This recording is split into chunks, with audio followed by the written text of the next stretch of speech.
Guten Morgen miteinander.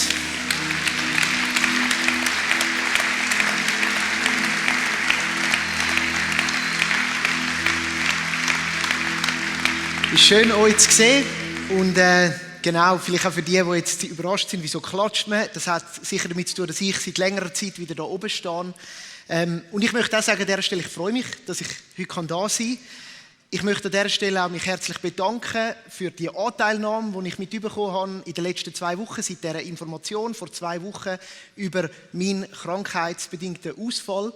Ich arbeite im Moment zu 60% und in diesem Rahmen freue ich mich auch mega, dass ich das hier jetzt machen darf. Es ist klar, hinter mir liegen bewegte Wochen, aber da liegt auch noch ein Weg vor mir.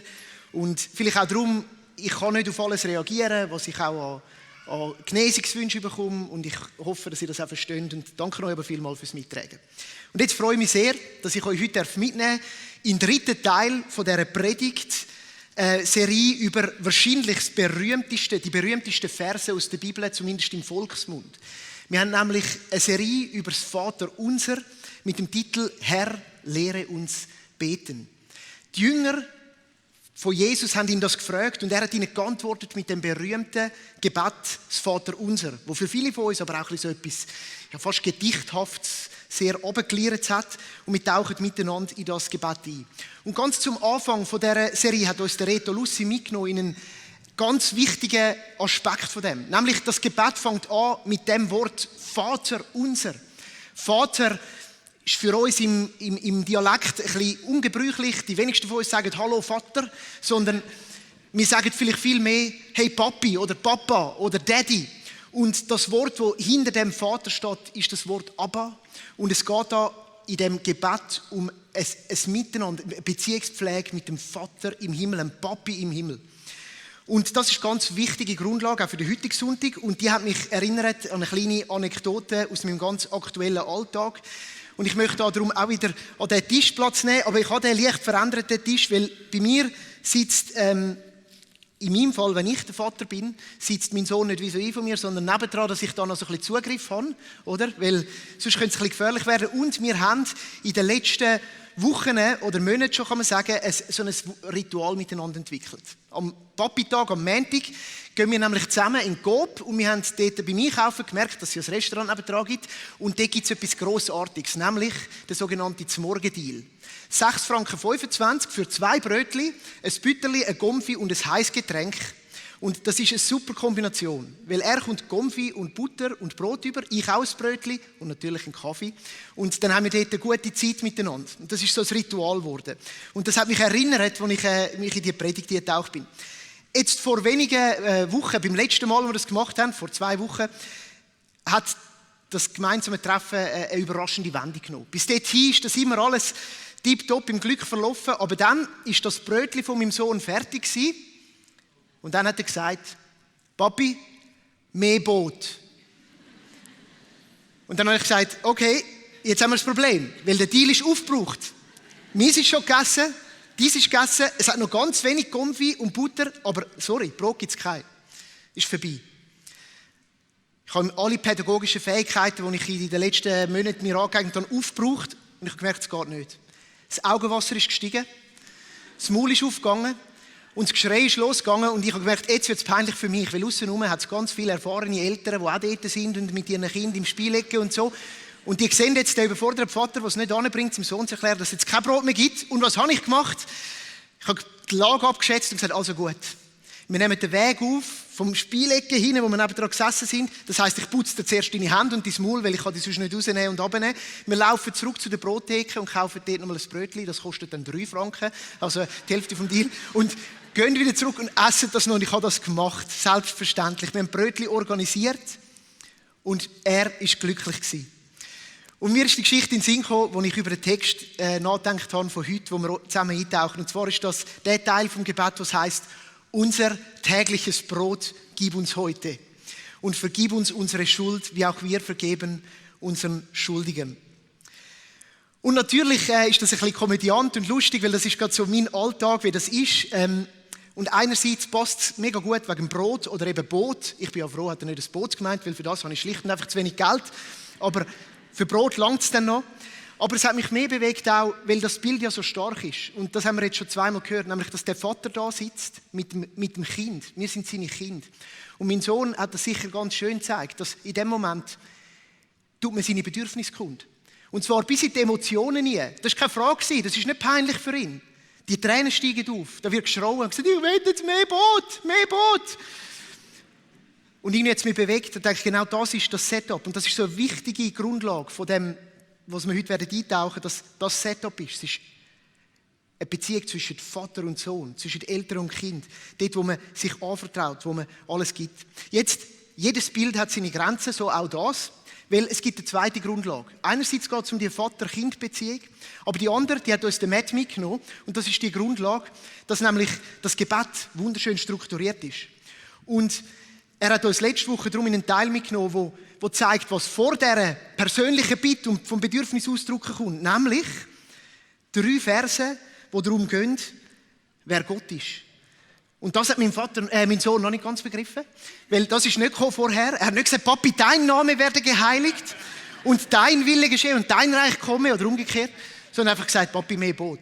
Und das ist aber auch ganz wichtig. Und ich glaube, dass das ganz bewusst so angeordnet ist, dass zuerst die Ausrichtung auf Gott kommt. Und der Matt hat uns mitgenommen. Und dort hört dann vielleicht eben auch das Bild auf. Aber die Einordnung ist wichtig. Wir landen dann bei diesem Bedürfnis von der eigenen Bedürftigkeit, nachdem man sich in dem Gebet ausgerichtet hat auf Gott. Und ich glaube, das ist auch der Unterschied von dem Gebet zum typischen schweizerischen Mittelstandsgebet. Und wenn du dich dann fragst, ja, ich bin ja vielleicht nicht Mittelstand, vielleicht bist du drüber, aber die Chance ist gross, dass du drin bist. Weil in der Schweiz sind tatsächlich irgendwie 58% im Mittelstand, also eine grosse Menge. Und das schweizerische Mittelstandsgebet, das erlebe ich auch oft in meinem Alltag, das geht so. Vater im Himmel, du siehst, ich habe erstens wenig Zeit für das Gebet, weil am Morgen ich habe Stress.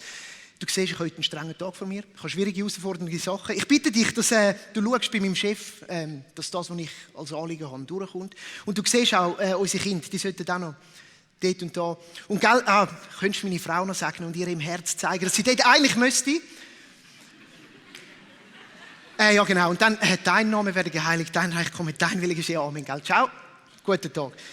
Ich überzeichne bewusst. Aber ich glaube schon, dass wir sehr geprägt sind von dem, dass wir sehr von uns ausgehen. Und das Gebet, wo wir zusammen drin baden in diesen Wochen, das dreht all das um. Das ist ein Rückbezug auf die Predigt von letzter Woche. Alles dreht sich um Gott. Wir drehen uns um ihn und nicht Gott dreht sich um uns. Und gleichzeitig ist es aber das Bild von Kind und Vater. Von bedürftig und gebend, versorgend. Und das ist eine Grundlage.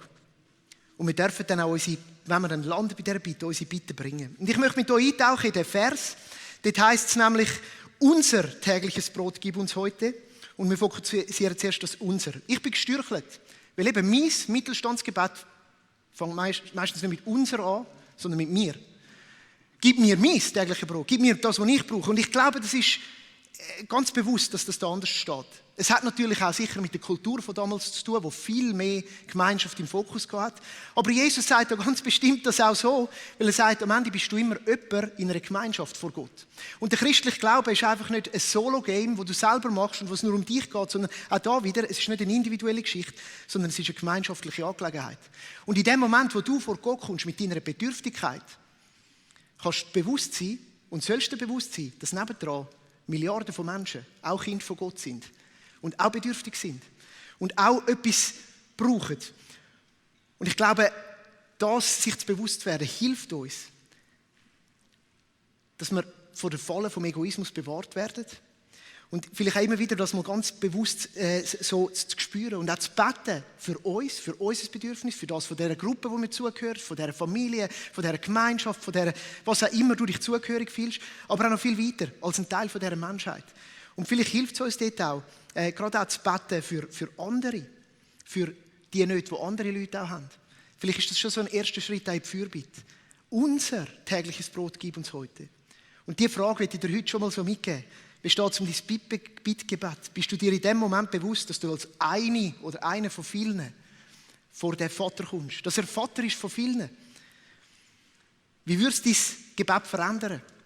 Und was für Hilfsmittel kannst du einbauen? Ich denke, eins ist das, dass wir gesagt haben, wir wollen uns bewusst diesen Krisen in dieser Welt auch als Gemeinschaft bewusst werden. Weil da sind ganz viele Kinder von Gott, die bedürftig sind, im Krieg, da in der Nähe in Europa, aber auch weiter umeinander. Und die Haltung ist entscheidend und sie hilft uns und sie tut uns gut. Es bringt uns irgendwo in den richtigen Blick. Und dann geht es weiter.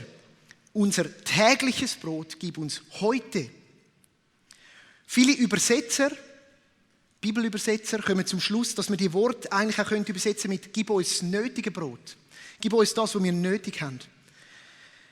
Der Begriff täglich ist damals gerade angeklungen bei den Leuten, die das gehört haben, weil sie haben in einem Setup gelebt, wo es ganz viele Taglöhner gegeben hat. Das war die Unterschicht. Also Mittelschicht hat es dort nicht so gegeben, es hat einfach eine Oberschicht und eine Unterschicht gegeben. Und die meisten von diesen Leuten, die Jesus zugelassen haben, sind wohl eher in der Unterschicht daheim gewesen. Und wenn sie das gehört haben, ist ihnen wohl gerade das Bild klar gekommen. Ich bin ein Taglöhner und jeden Tag arbeite ich, damit ich genug bekomme. Und die Bitte an Gott mit dem täglichen steht da, darum auch stellvertretend für das, was ich heute nötig habe. Der Lohn hat gelangt für einen Tag. Aber es ist ein Unterschied, weil der Taglohn ist immer bekommen für den nächsten Tag. Aber in der Verbindung mit Gott ist es ganz im Heute, ganz im Jetzt. Also das Gebet ruft uns in die Verbindung mit Gott für unsere täglichen, jetzigen Bedürfnisse. Und es ist tatsächlich nicht ein Gebet für Überfluss, sondern ein Gebet fürs Nötige, für das, was ich jetzt brauche. Und dann gibt es noch einen zweiten spannenden Aspekt. Und ich denke, das ist vielen von diesen Hörern in den Sinn gekommen. Sie sind Juden gewesen und sie haben die Geschichte vom Volk der Israeliten gekannt. Und dort ist ihnen sicher gerade in den Kopf gekommen, dass in der Wüste ja so eine Versorgungsgeschichte gegeben hat mit dem Manna, mit dem berühmten Brot vom Himmel. Und dass Gott ihnen schon gesagt hat, sammelt euch das an, aber nicht für die nächsten 5 Tage, auch nicht für die nächsten 2 Tage, sondern für heute. Ja, es ist sogar nicht aufbewahrbar gewesen für die nächsten Tage. Nur am Samstag hat es genug gehabt, auch für den Sonntag. Und ich denke, das ist vielen auch angeklungen. Zu merken, okay, das Ausrichten und sagen, unser tägliches Brot gib uns heute, ist ein Ausrichten an einen Gott, der dir täglich will, Versorger sein fürs Nötige. Ich bin überzeugt, dass Jesus seinen Nachfolgern will sagen, eure Spiritualität soll im Kern dazu führen, dass ihr euch ganz von Gott abhängig macht, von dem Vater. Weil alles von ihm kommt, weil er Quelle vom Leben ist. Und betet darum in dem Sinn und sind euch dessen bewusst. Lebt eure Beziehung mit ihm täglich und besonders heute. Und das beinhaltet wohl mehr denn auch als nur Herzbrot, sondern es ist eben wieder ein Ausdruck von dieser Beziehung. Weil weißt du, am Ende ist doch das weißt du aus jeder von deinen persönlichen Beziehungen. Beziehungen leben nur von dieser Zeit miteinander. Und ja, die ist manchmal mehr da im Überfluss, manchmal weniger, aber jede Beziehung, wo du willst, dass sie weitergeht, die musst du pflegen. Und da will ich wirklich heute einen Punkt machen und dir sagen, wenn du sagst, ich fühle mich fern von Gott, dann will ich dir heute nicht einfach alle Schuld zuschieben, aber ich will dir schon sagen, überleg mal, wo du dir Zeit nimmst für Gott. Und das Gebet ruft uns in die tägliche, regelmäßige Zeit. Steht nicht, dass man das Stunden machen soll. Nein, ganz im Gegenteil, in der Einleitung steht, macht es kurz, macht es persönlich, privat, plappert nicht wie die Heiden. Aber dann macht die Zeit, verbringt die Zeit, täglich, in der täglichen Verbindung, im täglichen Bewusstsein.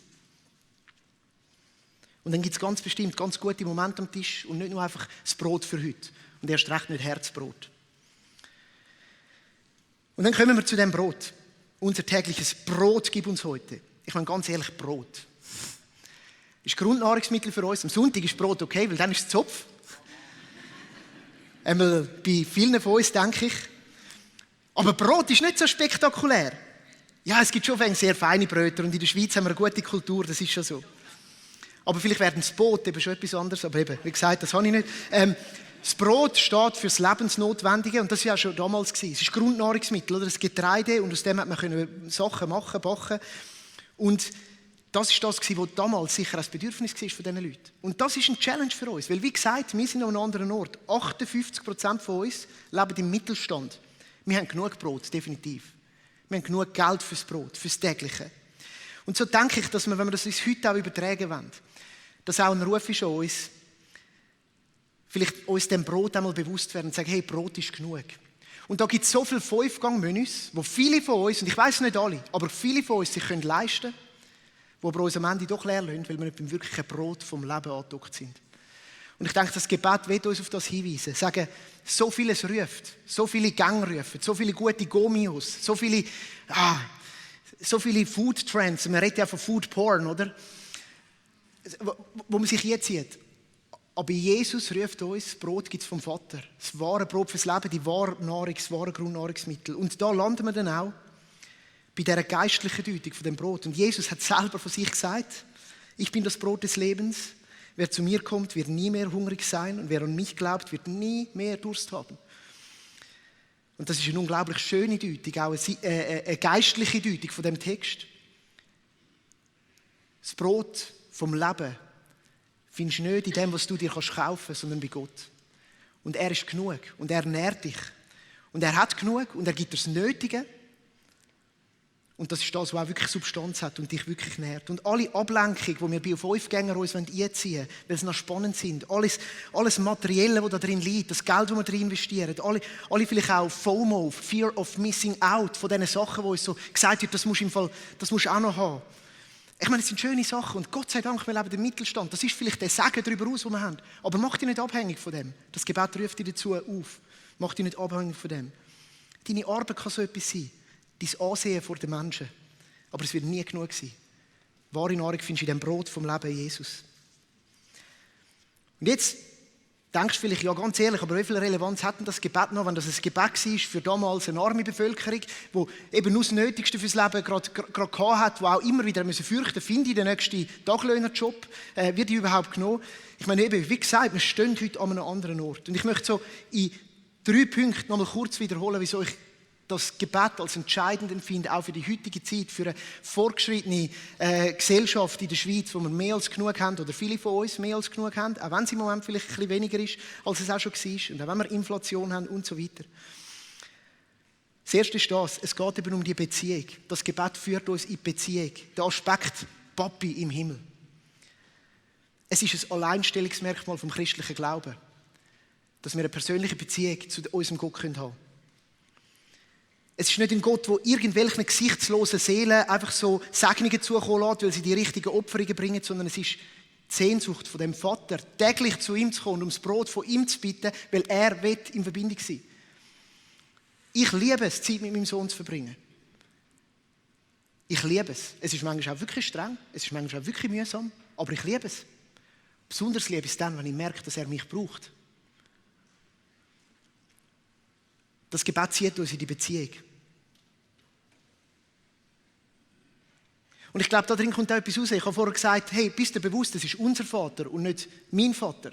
Und ich glaube, in unserem Glauben ist so oft sowohl als auch, oder? Und die Spannungen müssen wir aushalten. Also, ja, es ist mir wichtig heute zu sagen, es ist unser Vater und nicht einfach mein Vater. Also den Egoismusaspekt mal zu sehen und zu sagen, also das will ich ein bisschen ausblenden. Und gleichzeitig ist es eben der Vater und der will dir geben. Es ist wie beides. Das Zweite, was ich denke, ist entscheidend wichtig, oder was rauskommt aus dem Gebet, ist, es drückt aus, es positioniert uns richtig und es drückt unsere Bedürftigkeit aus. Weil nicht ich bin Quelle vom Leben. Und das ist das Grundstatement, wenn du Nachfolgerin und Nachfolger von Jesus bist, ich kann es nicht selber. Ich brauche dich, Gott. Gott, du bist Quelle vom Leben. Ich bin verletzlich, bedürftig und nicht vollkommen, aber du kannst mir geben. Und dort, wo wir uns von dem abwenden, dort stehen wir auf eigenen Beinen und gehen unsere eigenen Wege und laufen nicht mehr in dieser Nachfolge. Und so hilft uns das Gebet, uns immer wieder dieser Bedürftigkeit bewusst zu werden und uns in die gesunde Beziehung jetzt geben, dort, wo wir alles finden. Und das Dritte, und das gefällt mir auch mega, ja, wieso braucht Gott, dass wir bitten? Er weiß ja alles. Weil der christliche Glaube ein Glauben ist von der Selbstverantwortung und von der Verantwortungsübernahme. Vom Anfang an von der Geschichte von Gott und dem Menschen hat er einem Menschen extrem viel Verantwortung übertragen.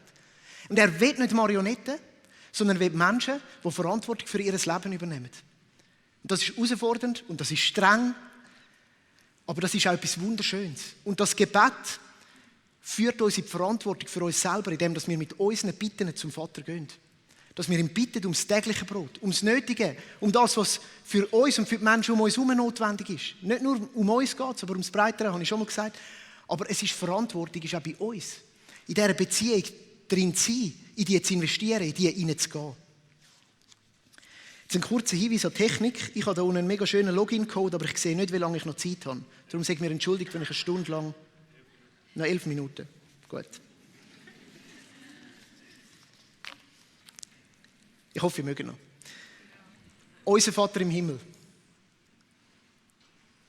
gib uns unser tägliches Brot. Und jetzt der zweite Teil. Und das war die Challenge für heute. Ich habe 2 Teile. Der zweite hat etwas gemeinsam mit dem ersten. Er geht auch um uns.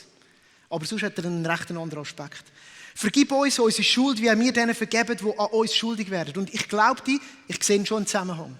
Es geht nämlich jetzt wahrlich auch um Versorgung, aber um die geistliche. Und wenn du bis jetzt hast können sagen, ja, schau, ich bin halt der Beglückte oder die Beglückte, wir stehen im Mittelstand und oben raus und eigentlich hast du für mein Tägliche, da habe ich schon gesorgt, oder Vater Staat hat gesorgt oder meine Karriere oder was auch immer, dann kommen wir jetzt an einen Ort, wo ich glaube, jeder von uns kennt das, nämlich innere Nöte, innere Abgründe, innere Versorgung haben wir alle nötig. Und wir kennen das. Du kannst noch so erfolgreich sein im Leben, aber irgendwo gibt es Löcher, gibt es Sachen, gibt es Schatten, gibt es Tiefs. Und ich glaube, dieser Teil weist uns auf das hin. Es geht um unsere menschliche Unvollkommenheit und Fehlerhaftigkeit. Vergib uns unsere Schuld. Wir alle brauchen Vergebung. Wieso? Vergebung ist nicht etwas, was wir uns selber geben können. Das kannst du dir eben nicht kaufen, auch nicht mit deiner Karriere, auch nicht mit deinem Erfolg, auch nicht mit dem, was du sonst alles hast, nicht mit guten Beziehungen.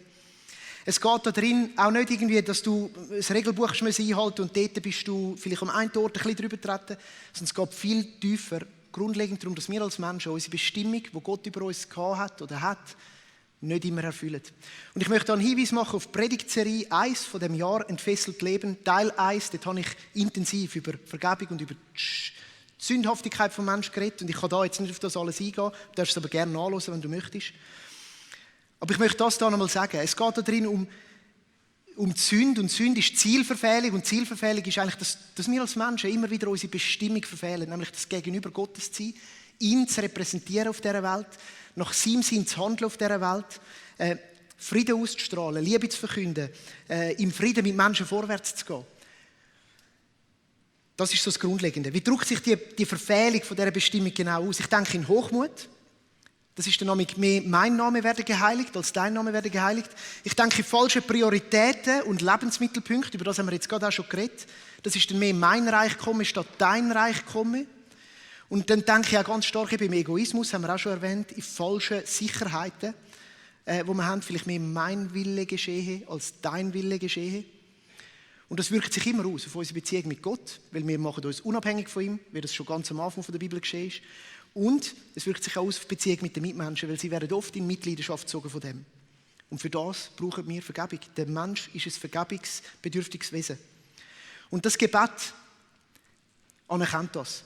Und das Gebet fordert uns darum massiv raus, nämlich immer wieder zu sagen, Gott, ich brauche Vergebung. Und das ist so, ja, auch etwas, was man täglich machen kann, wie das tägliche Brot empfangen, auch täglich die Vergebung empfangen. Und da drinnen liegt unglaubliche Kraft. Weil dann, wenn wir um Vergebung bitten, ist das nicht nur ein Bitte, sondern es ist auch das Bekenntnis. Ich schaffe es nicht allein. Es ist das Bekenntnis, ich kann es nicht. Und das kostet uns etwas. Es kostet uns unseren Stolz. Es kostet uns loszulassen und zu sagen, ich kann es nicht selber. Es kostet uns Schwäche einzugestehen und unsere Unvollkommenheit einzugestehen. Stolz macht abhängig, kalt und hart. Unabhängig, kalt und hart. Bekenntnis macht abhängig, verletzlich, aber auch weich und fähig für die Beziehung mit Gott und den Menschen. Und ich möchte dich heute fragen, wo bist du heute gefordert, zu bekennen und Stolz abzulegen? Und als einen kleinen praktischen Einschub, den ich in meinem Leben kultiviere, seit 2 Jahren, und der mir sehr gut tut, möchte ich euch, das habe ich auch schon mal gesagt, aber gute Sachen muss man wiederholen, etwas vorstellen, was mir hilft in dem. Ich habe angefangen, vor einer Weile, wie gesagt, regelmäßig am Abend ein Gebet zu beten. Und das ist abgeleitet vom Ignatius, und das ist der Begründer vom Jesuitenorden. Und die haben so Tagzeitengebet gehabt, und am Abend beten sie Examen. Examen steht für die von früher von der Schule wissen das noch, die Prüfung. Man prüft sich vor Gott. Und ich habe das umgeschrieben aufs Deutsch. Ich habe so ein Modell aus einem englischen Text übernommen. Und das hilft mir am Abend in 10 Minuten vor meinem Bett gehen, vor Gott zu kommen. Und es ist eine der kostbarsten Zeiten und es ist der Moment, wo ich auch will prüfen, wo bin ich bedürftig für Vergebung. Und ich habe so 4 Punkte, ich nenne sie die 4B. Und das Ganze ist ganz einfach. Es ist es vor Gott kommen und mit ihm zusammen, im Wissen, dass er der liebende Vater ist, den Tag zu betrachten, zu reflektieren und einfach mal durchzugehen. Zu sagen, was ist gut gewesen? Was ist alles geschehen? Und dann fürs Gute gerade zu jubeln. Bejubeln habe ich es genannt. Das heisst, Danke zu sagen.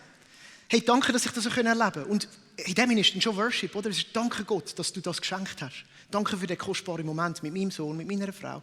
Danke für das gelungene Meeting. Danke für Seb. Und dann gibt es leider auch jeden Tag etwas, was ich bereue. Sachen, wo ich merke, hey, das hätte ich lieber anders gemacht. Da war meine Zunge zu schnell. Da habe ich mich verfehlt.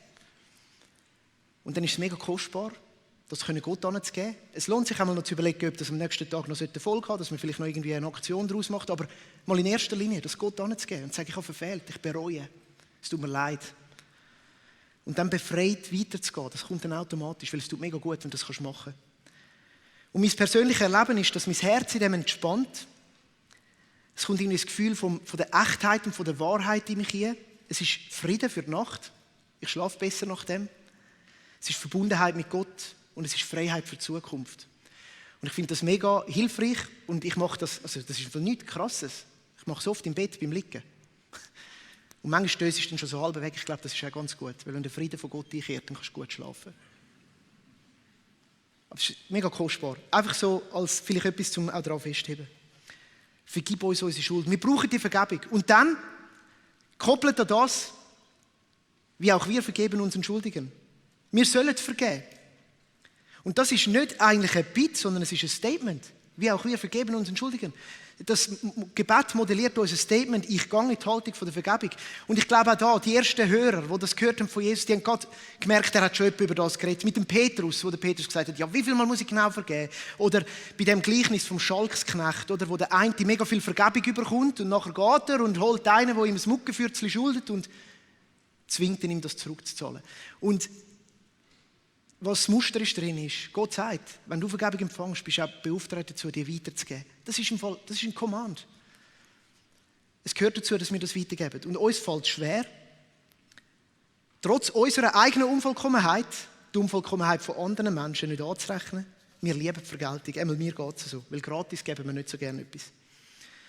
Mein Bedürfnis, dort, wo mir Unrecht geworden ist, das Unrecht einzufordern, Recht zu bekommen, und zwar am liebsten öffentlich, so dass alle sehen. Ja, das kenne ich. Ich kenne es in der Ehe, indem ich dann manchmal so einen Halbdeal versuche, zu sagen, okay, ich vergebe jetzt dir das mal, aber du musst mir versprechen, dass es nie mehr geschieht. Und weißt, eine Art ist, das ist okay, das ist auch das Miteinander, das muss ja so laufen. Aber ist mir bewusst worden, das ist ja eigentlich eine Vergeltung auf Raten für nachher.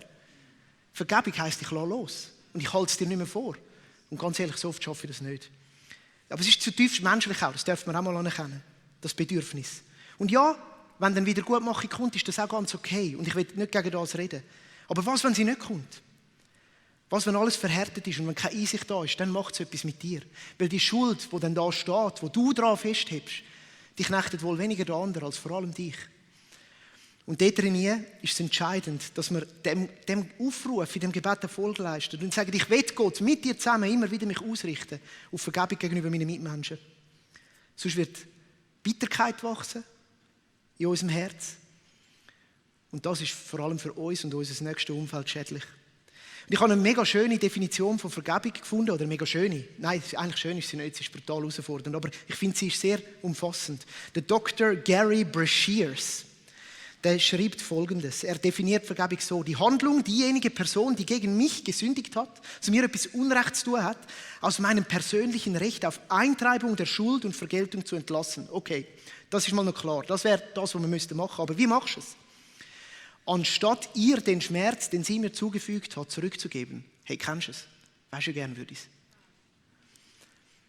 Nehme ich den Schmerz mit Gottes Hilfe in mich auf. Jetzt ist es übersetzt, das Zitat ist ein bisschen schwierig. Ich würde noch mehr sagen, gehe ich mit dem Schmerz mit Gottes Hilfe um. Hey, und jetzt wird es hart, gell? Das ist eben Vergebung. Und das ist das, was Jesus modelliert hat. Ich meine, er hat den Schmerz auf sich genommen. Aber das kannst du nicht allein und mach es nicht allein, weil es wird zu Bitterkeit führen. Du musst es mit deinem Vater im Himmel machen. Er ist der Ort, wo dir das zusprechen kann, wo dir der Mensch vielleicht nicht gibt. Das, was er dir nicht zurückzahlt, das, was er dir schuldet. Der richtige Ort ist beim guten Vater im Himmel.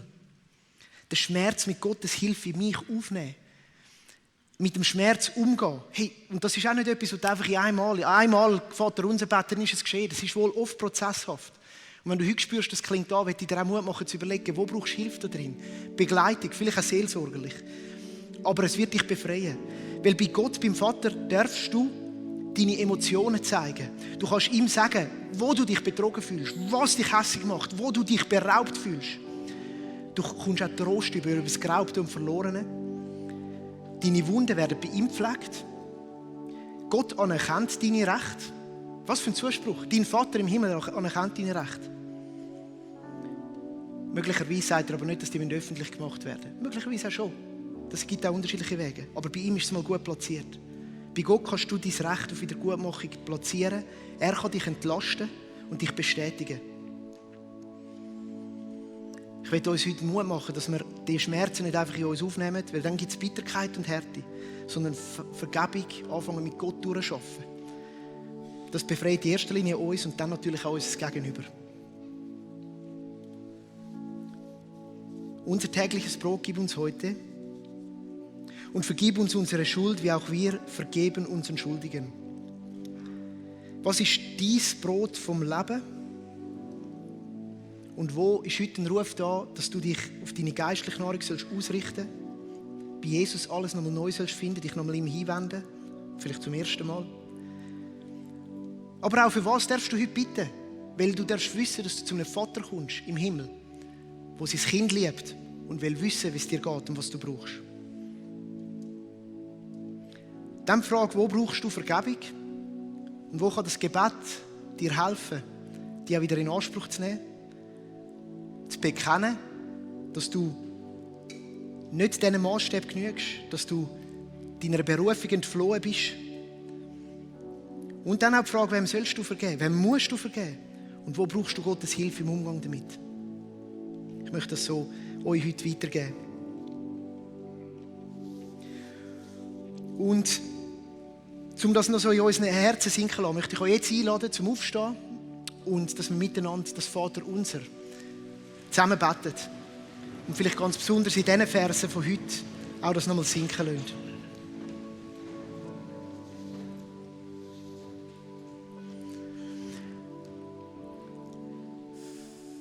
Unser Vater im Himmel, geheiligt werde dein Name, dein Reich komme, dein Wille geschehe, wie im Himmel, so auf Erden. Unser tägliches Brot gib uns heute und vergib uns unsere Schuld, wie auch wir vergeben unseren Schuldigen. Und führe uns nicht in Versuchung, sondern erlöse uns von dem Bösen. Denn dein ist das Reich und die Kraft und die Herrlichkeit in Ewigkeit. Amen. Amen. Wir kommen jetzt im zweiten Teil oder im dritten Teil, kann man heute sagen, von dem Gottesdienst, wo wir nochmal möchten vor Gott sein und das nachwirken lassen. Wir werden miteinander Lieder singen, Gebet singen. Und wenn du möchtest reagieren auf etwas, was heute geschehen ist, da rein, ja, bei dieser Predigt oder darüber aus, dann bieten wir immer das Gebet an. Wir haben ein Team da, das bereit ist für dich zu beten und du darfst das gerne in Anspruch nehmen und da rüberkommen. Dort hat es Personen, die dich in Empfang nehmen. Vielleicht auch, um so ein Thema aufzugreifen, aber vielleicht ist es sonst etwas, das dich bewegt, wo du sagst, heute will ich zum Vater im Himmel kommen und will ihm das bringen und mit ihm über das reden. Ich habe eine Bitte an ihn. Dann mache ich dir Mut, das heute zu machen. Geniesse die Zeit.